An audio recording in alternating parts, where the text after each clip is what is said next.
এই যে এই মহারানীটার জন্য আজকে আমার 10টায় ভিডিও পোস্ট হলো না, 2টোর সময় করব। Hello guys, good morning, welcome back to my channel. তো নিয়ে চলেছি নতুন একটা ভিডিও, নতুন একটা ব্লগ। তো এখন বাজে 10টা 20। তো এখন থেকে ভিডিওটা স্টার্ট করছি। আর এই মহারানীর জন্য আমার আজকে ভিডিওটা পোস্ট হয়নি 10টার সময়। সোনা ধারে থাকে না, এদিকে চলে আয়। এখন এসেছি ছাদে এসে একটুখানি খেলাধুলা করছিলাম।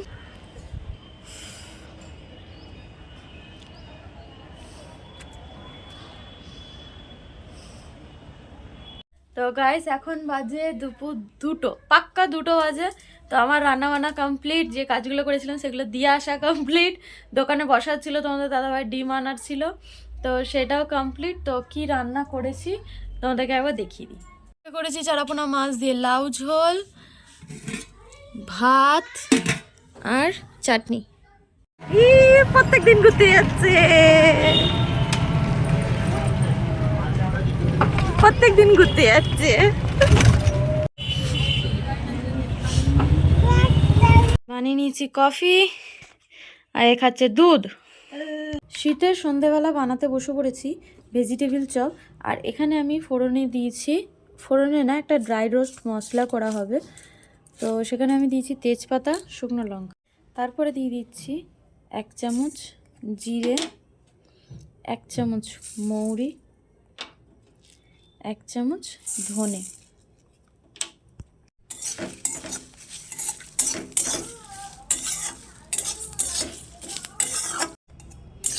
এটাকে 2-3 মিনিট ধরে ভালো করে ভেজে আমরা এটা গুঁড়ো করে নেব। ঠান্ডা করে গুঁড়ো করবে, যদি মিক্সারে গুঁড়ো করো।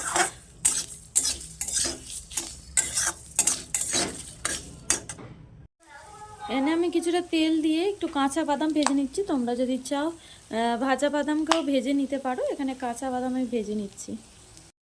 এখানে তেল, ওই তেলের মধ্যেই, বাদাম ভাজা তেলের মধ্যে আমি একটুখানি দিয়ে দিয়েছি 5 ফোড়ন দিয়ে দিয়েছি। এর মধ্যে একটুখানি আদাকে গ্রেট করে দিয়ে দেবো। এখানে আদা আমি গ্রেট করে দিয়ে দিয়েছি। এখানে যদি কেউ চাও একটু কাঁচা লঙ্কা দিতে পারো, মানে আমার যেহেতু বাচ্চা খাবে তার জন্য আমি কাঁচা লঙ্কাটা স্কিপ করে যাচ্ছি। আর যদি কেউ চাও নারকেল ইউজ করতে, সেটাও করতে পারো। আদাটা একটুখানি ভাজা ভাজা হয়ে যাওয়ার পরে আমি এখানে আলু, বিট, গাজর সব আগে থাকতে চপ করে রেখেছিলাম, তো সেটাই দিয়ে দিলাম। এটাকে একটুখানি ভালো করে ভেজে নেব। বিট, গাজর বিটটা যেহেতু একটু সেদ্ধ হতে সময় লাগে, যার জন্য আমি বিট আর গাজরটাকে একসাথে চপ করে নিচ্ছি। আর আলুটাকে একটুখানি বড় বড় করে রেখেছি, কেন ওটা সহজেই সিদ্ধ হয়ে যায়।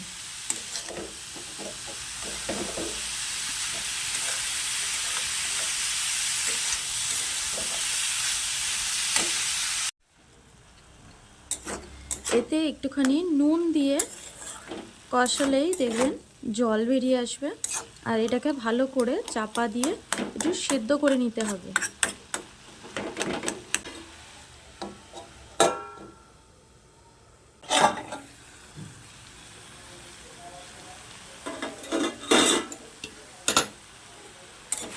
এবার দেখে নিই সিদ্ধ হয়েছে নাকি। আমরা এটাকে ভালো করে সেদ্ধ করে নেওয়ার পরে যখন যে পটাটো স্ম্যাশারটা থাকে সেটা দিয়ে স্ম্যাশ করতে পারো, অথবা যদি সেটা না থাকে তাহলে গ্লাস বা বাটি ব্যবহার করে স্ম্যাশ করতে পারো।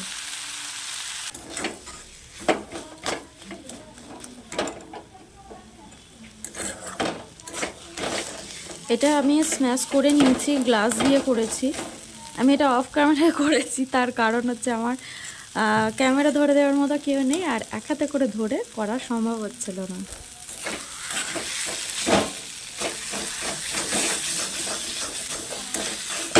আর এটাকে ভালো করে শুকনো করে নিতে হবে। যদি একটুকু জল থাকে তাহলে পুরটা ভালো হবে না। জলটা ভালো করে শুকনো করে নিতে হবে।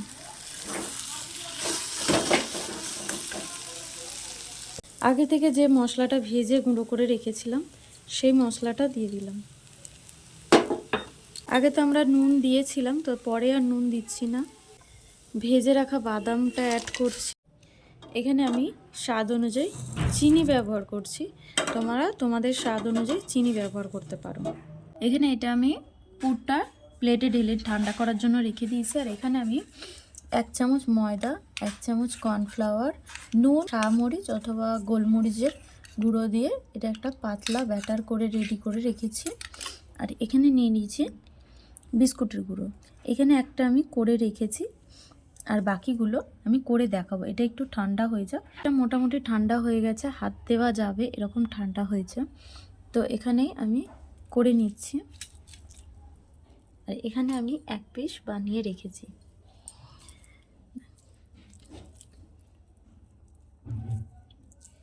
যেরকম শেপে হয় সেরকমভাবে বানিয়ে নিতে পারো, অথবা যেমন আলুর চপ হয় সেরকমভাবে বানিয়ে নিতে পারো। তো এটা এরকম ওভেল টাইপের শেপ দিয়ে আমি প্রথমে এখানে বিস্কুট গুঁড়োতে মাখিয়ে নিলাম।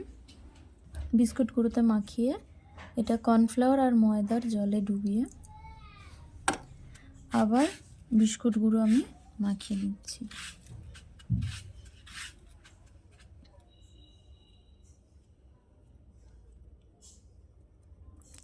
তোমরা যদি চাও ডবল করে কোট করতে, তাহলে ডবল করে আর একবার কর্নফ্লাওয়ার আর ময়দার জলে ডুবিয়ে বিস্কুট গুঁড়ো মাখিয়ে ডবল করে কোট করে নেবে।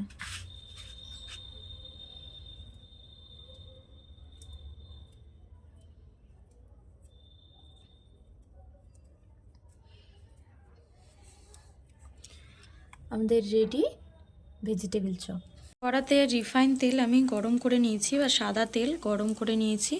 গরম করে নিয়ে গ্যাসটা কমিয়ে নিয়ে আমি একটা একটা করে চপ এখানে ছেড়ে দিচ্ছি।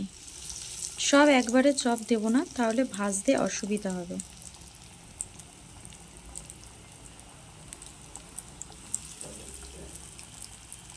এখানে আমার চপ রেডি করা সমস্ত কিছু কমপ্লিট। কটা হয়েছে দেখে নাও, 1 2 3 4 5 6 7 8 9 9, আর এখানে আছে 4টে।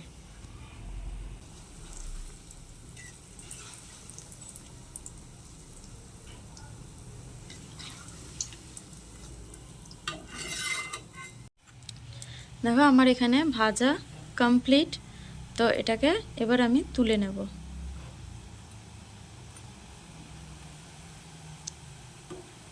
দেখো এইরকম করে ভাজাটা হয়েছে।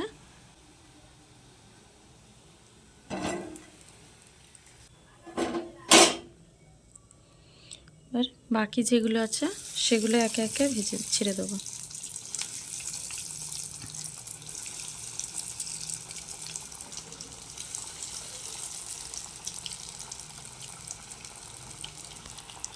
এখানে এটা ভাজা হোক, ততক্ষণ আমি এটা তোমাদের দেখিয়ে দিই কতটা মচমচে হয়েছে।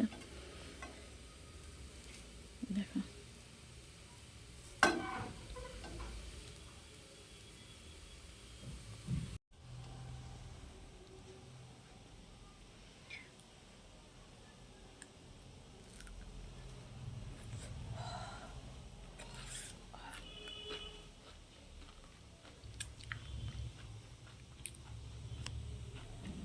তোমরাও একবার বাড়িতে ট্রাই করো।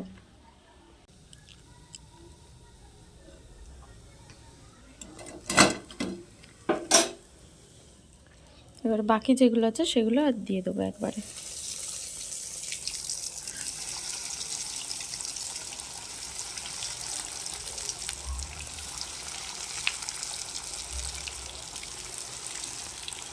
আমি এটা খেয়ে খেয়ে অর্ধেক শেষ করে দিলাম, এত ভালো লেগেছে আমার এটা। মানে আমি রান্না করতে করতে খেয়ে নিলাম, এখানে এখনো হচ্ছে।